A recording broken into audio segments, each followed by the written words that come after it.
ഏറ്റവും മികച്ച വസ്ത്രങ്ങൾ ഏറ്റവും കുറഞ്ഞ വിലയ്ക്ക് നൽകി വടക്കാഞ്ചേരിയുടെ ഫാഷൻ സങ്കല്പങ്ങൾക്ക് പുതുമ നൽകിയ Puthuma family collections, main road, Vadakkanchery. Phone number 9744335592. Varavoor Moorkkamkulangara Shivavishnu ക്ഷേത്രത്തിൽ ശ്രീമദ് ഭാഗവത സപ്താഹ ജ്ഞാന യജ്ഞവേദിയിൽ രുക്മണി സ്വയംവരം ഭക്തിസാന്ദ്രമായി.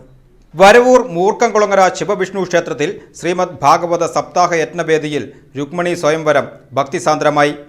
ക്ഷേത്രത്തിൽ വിശേഷാൽ പൂജകൾക്ക് ശേഷം സപ്താഹവേദിയിൽ 5-ാം ദിവസത്തെ ഭാഗവത പാരായണത്തിന്റെ ഭാഗമായി ഗോവിന്ദാഭിഷേകം തുടർന്നു.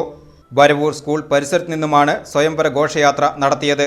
നാദസ്വരത്തിൻ്റെയും പൂത്താലങ്ങളുടെയും അകമ്പടിയോടെ രുക്മണി വിഗ്രഹവുമായി നടത്തിയ ഘോഷയാത്രയിൽ നാമജപത്തോടെ ഭക്തർ അണിനിരന്നു. തുടർന്ന് യജ്ഞവേദിയിലെ ശ്രീകൃഷ്ണ വിഗ്രഹത്തിലും രുക്മണി വിഗ്രഹത്തിലും മാല യജ്ഞാചാര്യൻ ചാർത്തിയതോടെ യജ്ഞവേദി ആഘോഷ നിർവൃത്തിയിൽ ആറാടിച്ചു. യജ്ഞാചാര്യൻ ബ്രഹ്മശ്രീ മൂർക്കന്നൂർ ശ്രീഹരി നമ്പൂതിരി, സഹാചാര്യന്മാരായ ശാന്താരാമൻ കപ്ലിങ്ങാട്, ശ്രീജ ശ്രീഹരി നമ്പൂതിരി, മൂർക്കന്നൂർ പ്രസാദ് നമ്പൂതിരി എന്നിവർ നേതൃത്വം നൽകി. ശ്രീമദ് ഭാഗവത യജ്ഞ ആഘോഷ കമ്മിറ്റി, വരവൂർ ശ്രീ മൂർക്കംകുളങ്ങര ശിവവിഷ്ണു ക്ഷേത്രം ട്രസ്റ്റ് അംഗങ്ങൾ എന്നിവർ പരിപാടികൾക്ക് നേതൃത്വം നൽകി.